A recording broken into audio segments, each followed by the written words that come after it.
Welcome back to the Charismatic Voice. What do you hate yourself for? This is going to be such a fun premiere and comment section on YouTube because we are going to get real. I have 3 things that I've written down that I hate myself for. I'm going to share them while we go through this analysis, which, by the way, will be my very first time ever diving deep into Joan Jett. So let's get to it.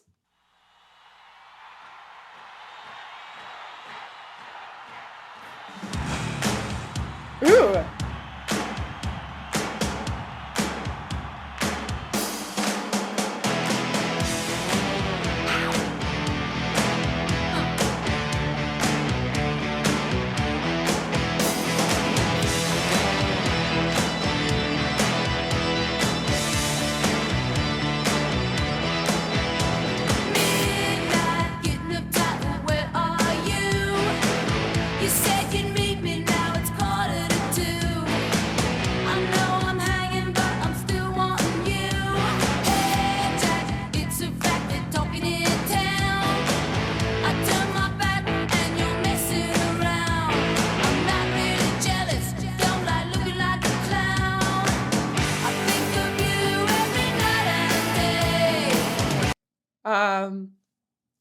I don't think I've actually ever seen Joan Jett before. I'm familiar with I Love Rock and Roll, which I just found out was her earlier today, but never seen pictures of her before.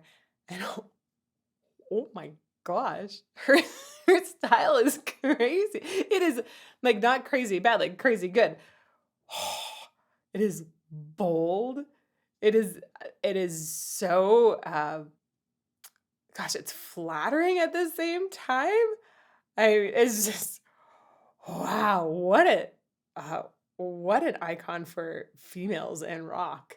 Already I can see why I've heard about her so much, but oh my goodness, this woman is a trailblazer. Wow. Like she almost has Michael Jackson vibes, but lady. Those shoes, I want those shoes.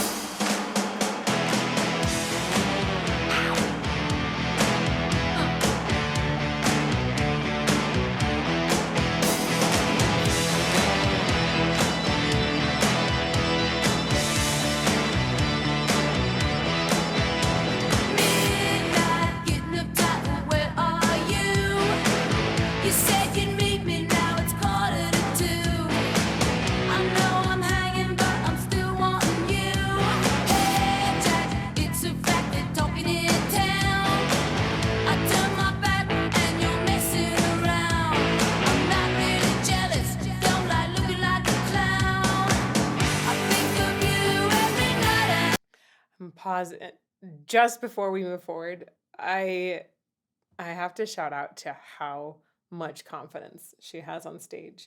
It's as much as I want to say singing's like more about the technique and the emotion you pour into it. One of the main things that stands in the way of so many singers is confidence. This woman is like just pure confidence. She oozes it. It's partly in the way she just stares at the camera the whole time, which, by the way, you can learn how to do. Though even doing that in a studio like this, where I'm the only person in the room, it gets a bit awkward. Just saying. She's got so much confidence. I wonder if she was born with it. There are plenty of people that build up their confidence and doing things like practicing voice. Oh my gosh, would you have guessed that builds your confidence too? You probably would have, but honestly, people that do that very, very regularly, you can build confidence and get up to the point where you can perform. Though I don't know if you can get your confidence to this level with that much work even. This is like a whole nother level of just, I feel like she's born with it. Jeez. It's a fact that talking in town. I turn my back and you're messing around. She reminds me of Lizzie Hale.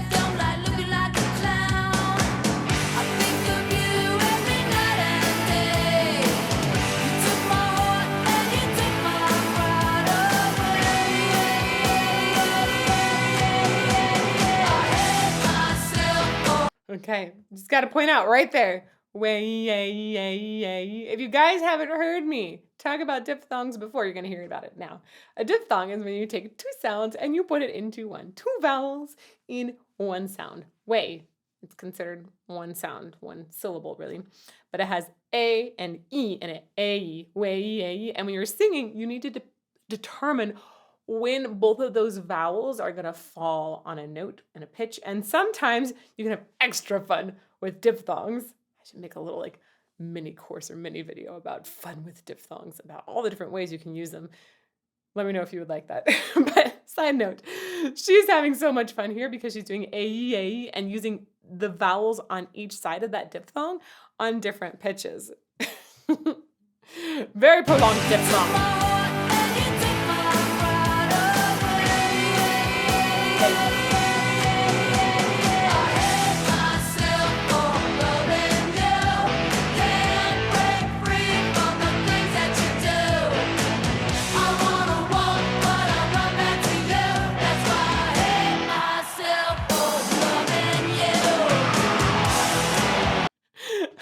I like that chorus. It's very bold. It's very like rawr. Feels like a bit of a growl the whole time. She hasn't had much range yet, but the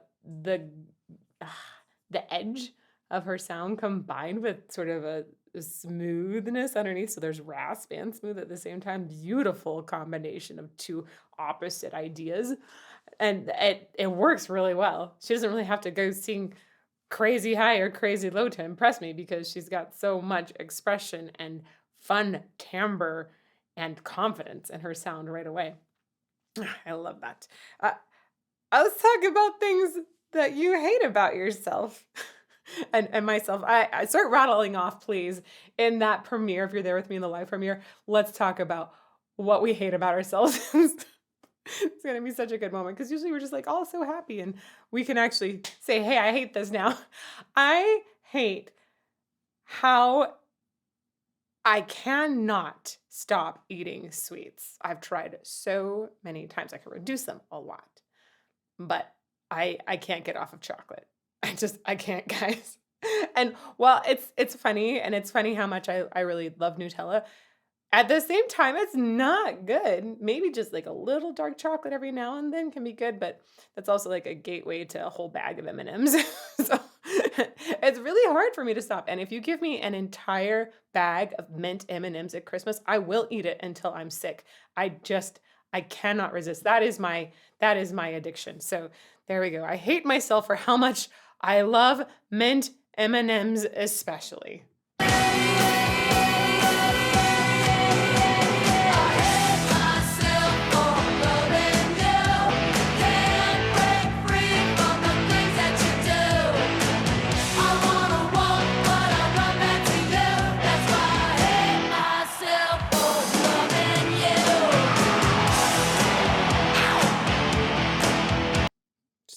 One other side note about chocolate. Oh.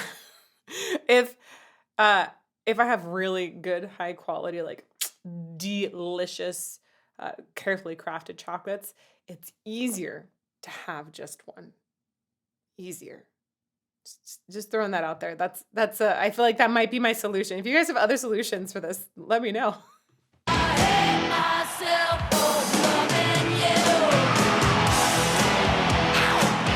Ooh. Her abs are so good.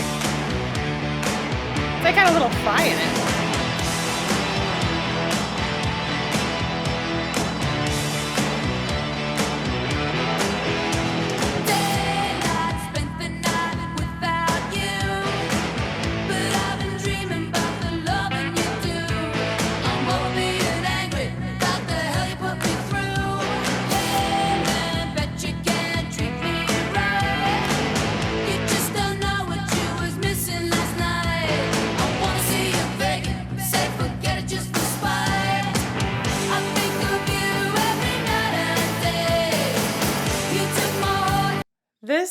This is remarkable because this song is so much fun and it's such an attractive song to get into, right?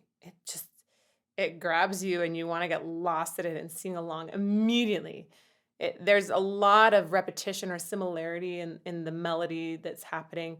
Uh, Again, very narrow range here, so it would be easy for anybody to sing along. That you don't have to have a crazy range to be a part of the song. I it it makes me sit back and go,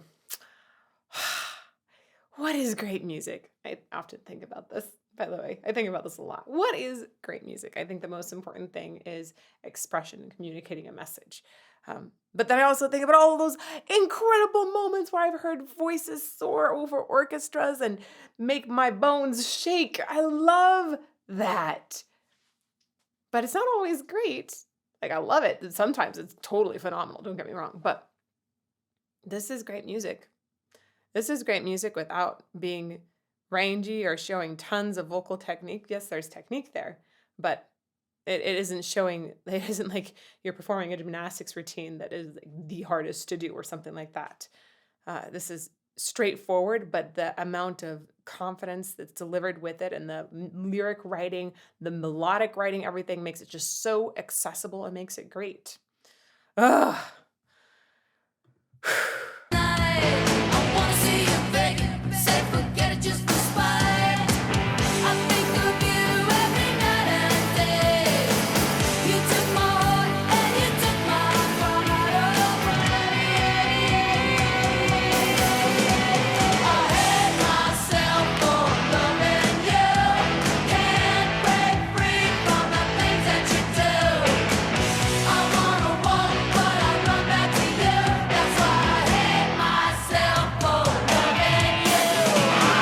Right, that message, those lyrics, they are so easy to connect with. I think every person's got something about themselves that they hate.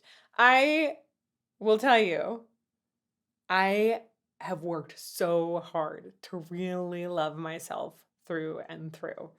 That is, that is, I think, left over from having some really tough times, early 20s especially, and making a commitment to myself that I was going to love myself and getting to know myself better, and using that love to essentially overcome so many dark spots, to say, I think I'm a pretty cool person, and then say, I want to share this person with the rest of the world.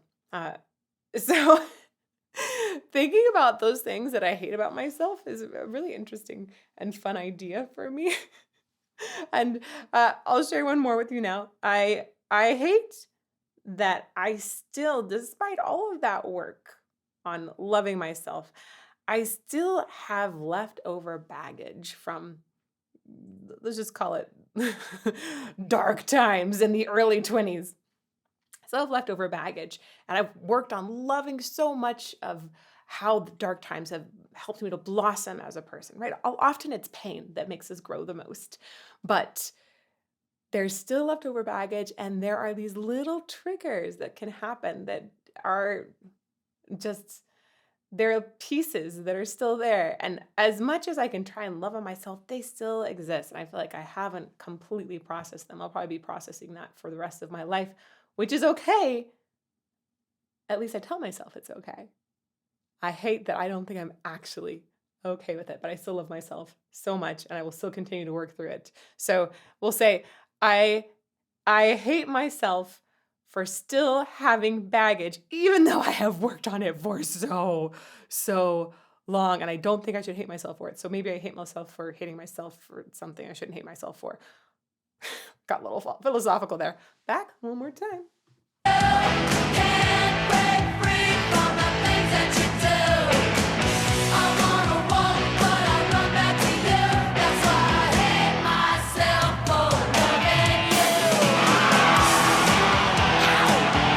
Oh, there's that ow again. That ow. It sounds like she starts it from a place of vocal fry where she wouldn't have much air support coming through. So kind of was like a floppy, non-periodic waveform essentially being created by her vocal folds.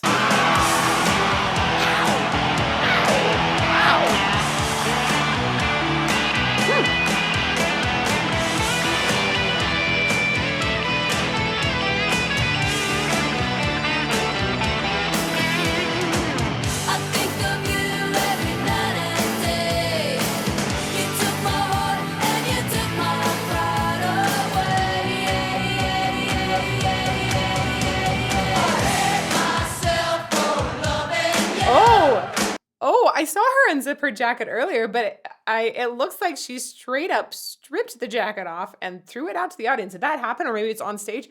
Because if that jacket went out to the audience, who is selling it on eBay right now? Just I need to know. Did she toss it out there?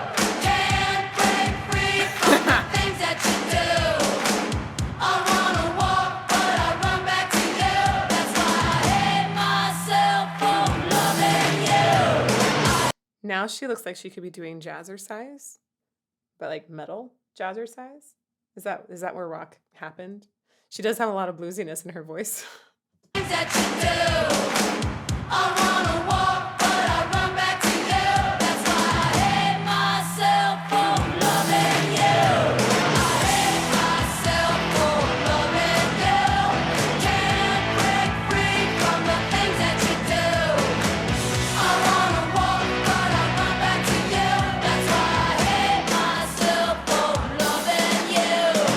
I think that the vocals have, it sounds like they're doubled some, but they might even have some sort of chorus put on them.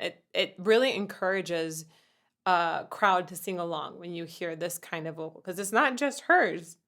You're hearing multiples in the background, so it's even more inviting to sing along. Go back one more time and then we'll keep going. You hear that?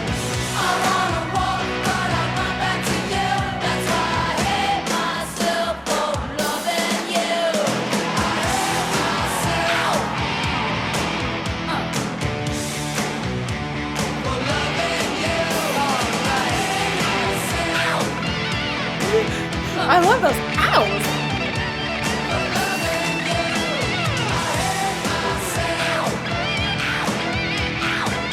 Oh, and she knows it. She knows that those are good because she just did it 3 times in a row. She's like, I got this. I got this. Ow, ow, ow, ow, over and over. Huh.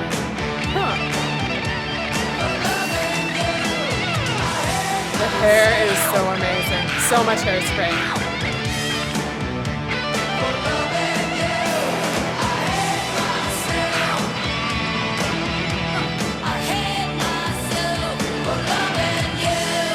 Ooh. Oh, before it ends, I'm going to go back again. Third thing. So this is a huge invitation to all of you to talk about what you hate yourself for and go read some comments and reply to them. Be respectful. Please be respectful. I think it's an interesting topic, though, to discuss.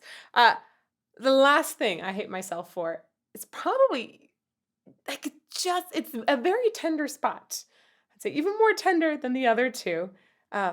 I hate myself for not establishing better boundaries for friendships earlier in life.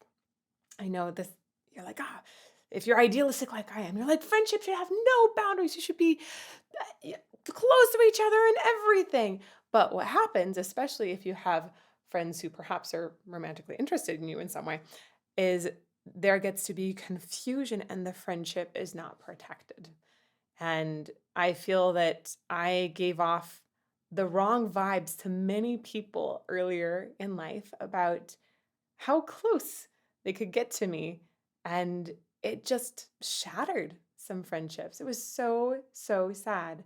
I still have a lot of regret about that. I think like, wow, if I'd learned how to establish those boundaries better earlier in life, I would have some amazing lifelong friends that instead are just, those relationships were burnt up. And yeah, that's so, so sad. I think that all kinds of relationships where you're able to share with each other in life, they're beautiful. And to have a bridge burnt because really it was my own faults, I think over and over, my own fault to have bridges burned is so, I have a lot of regret about it. So there's my like real pain point. I've since learned much better how to establish boundaries and not just like in a certain attraction sort of area, but also within business and within all kinds of just friendships or relationships of different types that people you meet. I've learned how to be better at that. But it took some major pain to get there. And I still regret that I didn't figure it out earlier. I wish I had. There you go. Super honest answer, y'all.